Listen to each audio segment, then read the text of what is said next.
আমাদের অনেক শ্রোতা বন্ধুরাই অনেক দিন ধরে আমাদের ভেল অফ টেলসের স্টুডিও দেখতে চেয়েছেন। হ্যাঁ, অনেক বছরের স্বপ্ন জমিয়ে আমরা একটা স্টুডিও তৈরি করেছি এবং সেই স্টুডিওর নাম হলো সংবার্ড স্যাংচুয়ারি মিউজিক স্টুডিও। তাহলে চলুন আপনাদের আজকে স্টুডিওটা একটু ঘুরে দেখাই। কাম, ফলো মি প্লিজ।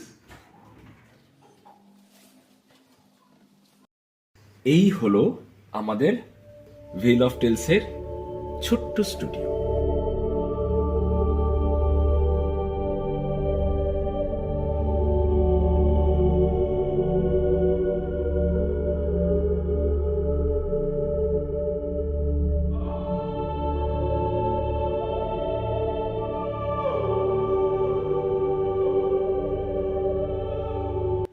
প্রথমেই দেখাই, এই হলো সেই মাইক্রোফোন যেখানে আমরা সবচেয়ে বেশি পরিমাণে রেকর্ড করি।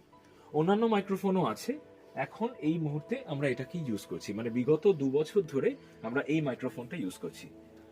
এটা আমাদের নোটেশন স্ট্যান্ড কাম স্ক্রিপ্ট স্ট্যান্ড, যাতে করে আমরা সমস্ত স্ক্রিপ্ট রেখে পড়ি। This is our studio chair and here we have the system. এখানে আমাদের কম্পিউটারে 3টে মনিটর আছে, কারণ যত বেশি স্ক্রিন থাকে তত বেশি কাজ করতে সুবিধা হয়। মানে লার্জ স্কেলে কাজ করতে গেলে একটু বেশি সংখ্যক স্ক্রিন থাকলে সবচেয়ে সুবিধা হয়।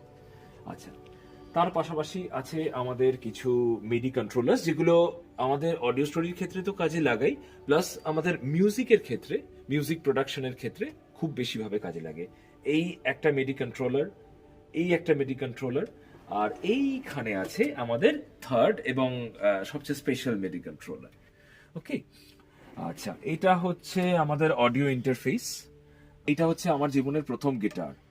তার পাশে এটা হচ্ছে একটা 12 স্ট্রিং গিটার, আর একটা 6 string guitar, and finally here আমার একটা ক্লাসিক্যাল নাইলন স্ট্রিং গিটার। আর এটা হলো, এই পুচকু জিনিসটা হলো একটা ম্যান্ডোলিন, আর পিছনে আরেকটা পুচকু রয়েছে ওইখানে, ওটা হলো একটা ইউকুলেলে। আর এটা হলো আমার ফেন্ডার ইলেকট্রিক গিটার, যেটা সবে আমি কিনেছি, এখনো খুব বেশি ব্যবহার হয়নি। এখানে আছে আমাদের স্টুডিও মনিটর বা স্টুডিও অডিও মনিটর বা স্পিকার।